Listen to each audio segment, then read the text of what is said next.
Tomateros de Culiacán se ha clasificado a la gran final de la Liga Mexicana del Pacífico, pero atención, que enfrente tiene a la que se ha convertido en su franquicia némesis, a los Charros de Jalisco. Así que con esa idea en la mente y el objetivo de los Guindas de conseguir un nuevo título, llegamos a este video donde vamos a analizar cómo se ha vivido la temporada en el equipo más exigente, más mediático, más amado y más odiado del invierno mexicano.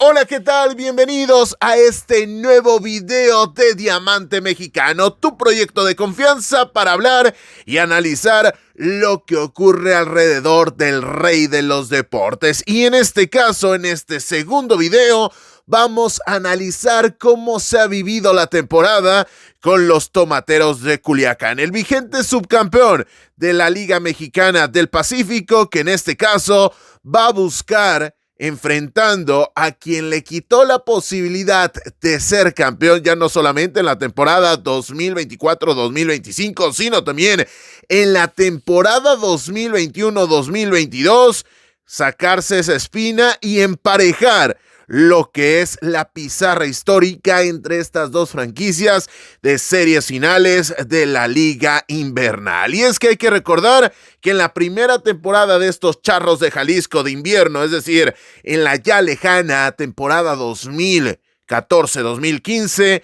la novena, en aquel momento de Benjamín Gil, terminó derrotando a los Caporales y quedándose con el último título que pudieron ganar en la última temporada que jugaron en el Ángel Flores. Así, de esta manera se han vivido las cosas. Cuarta ocasión en la cual se terminan viendo las caras en la serie final estas dos franquicias, pero eso lo dejaremos para el siguiente video, donde haremos el head to head, el cara a cara entre Caporales y Tomateros. Hoy estamos aquí para analizar cómo se ha vivido la temporada en una novena que comenzó bajo el mando de Roberto el Chapo Vizcarra, un Chapo Vizcarra que hizo el relevo la temporada anterior, que llevó a la serie final a los Tomateros de Culiacán y que a raíz del 1 de diciembre salió el Chapo para darle lugar a Lorenzo Bondi. Algo crucial que tenemos que analizar, así como lo hicimos con Charros de Jalisco, es que más allá que Tomateros haya terminado en el séptimo lugar de un standing con 10 equipos, es decir, solamente estuvieron por debajo en la primera vuelta que Tomateros, Tucson Baseball Team,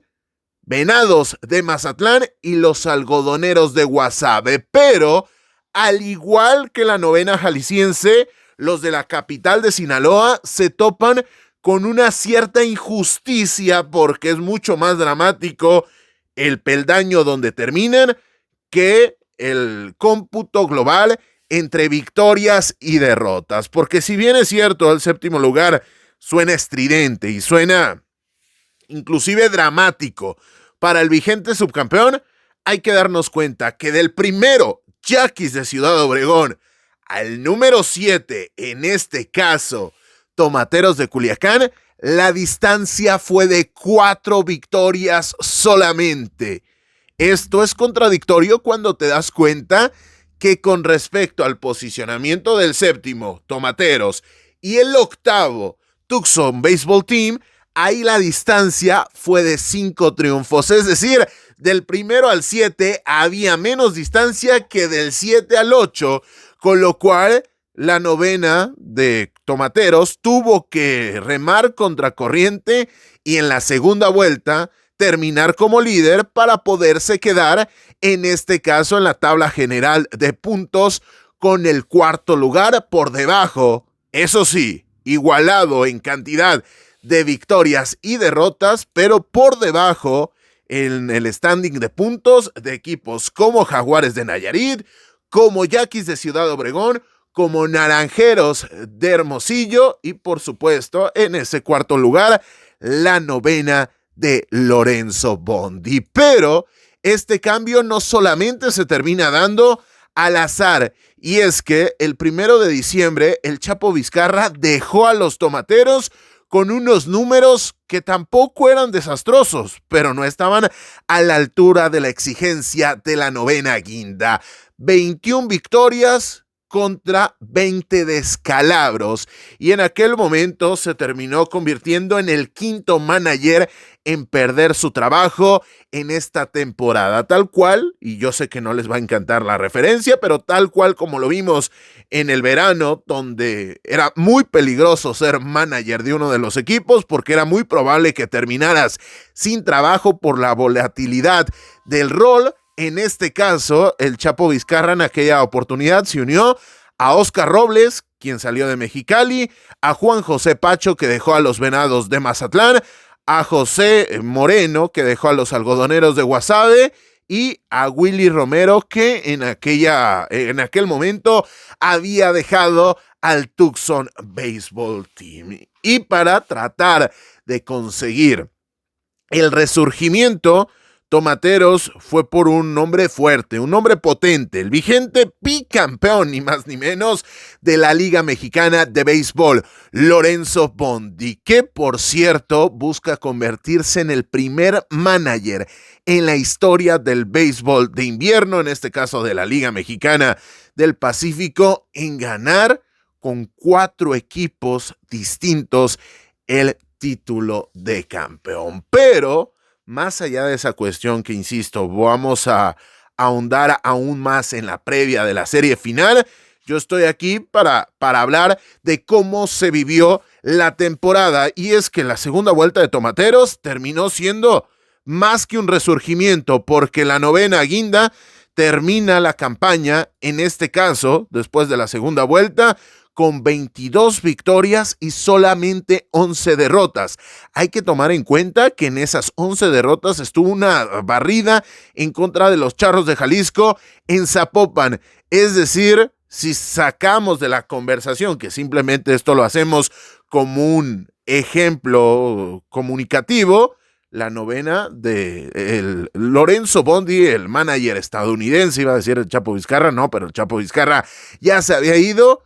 cayó solamente, excluyendo esa visita a Zapopan, en 8 oportunidades en toda la segunda vuelta. Así que, sin lugar a dudas, terminó siendo un buen cierre de temporada para los guindas. Pero los problemas llegaron de cara a la postemporada. ¿Por qué? Porque enfrente tenían a una novena potente como lo son los Cañeros de los Mochis, que comenzaron tomando ventaja y parecía que todo era catastrófico para los de la capital de Sinaloa. Y es que primero se lesionan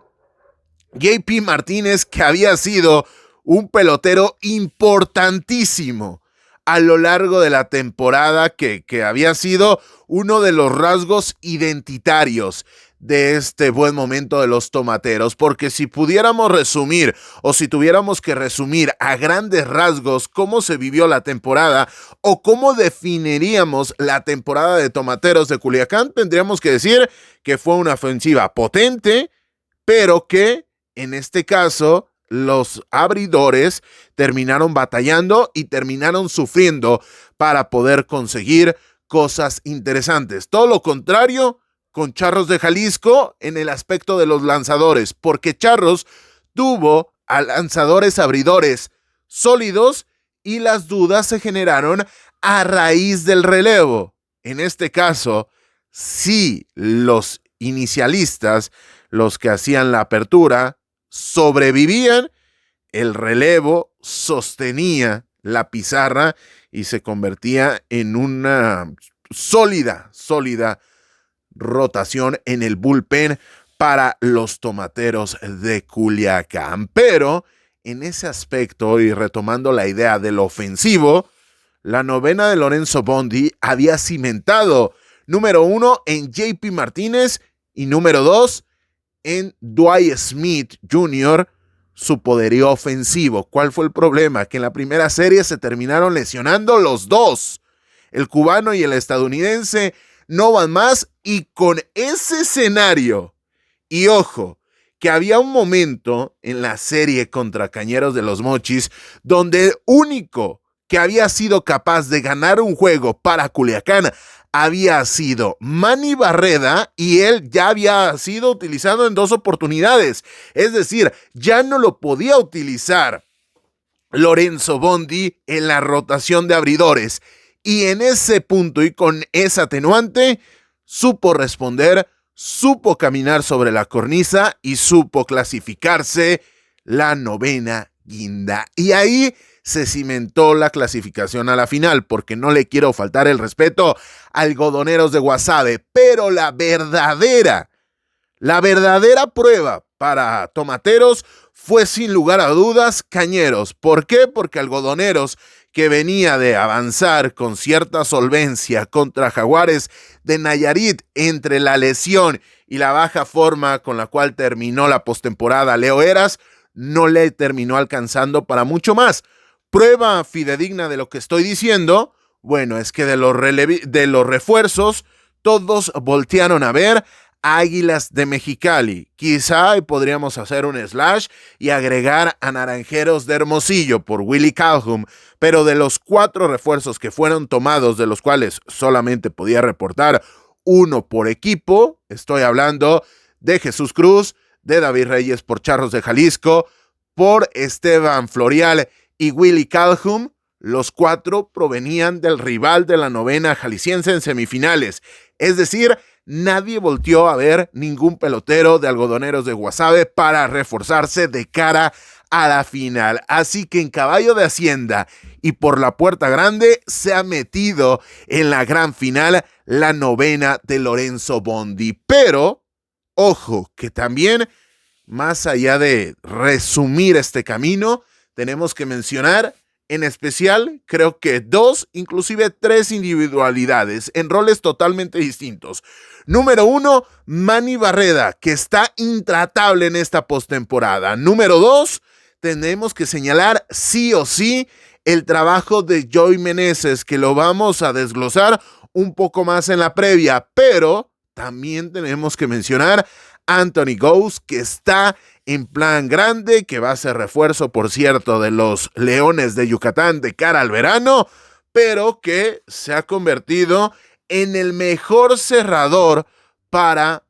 Tomateros de Culiacán en las últimas temporadas, inclusive, me atrevo a decir, en lo que va de la década de los 20 de 2020 hasta el momento. Así que, señoras y señores, concluyendo un poco,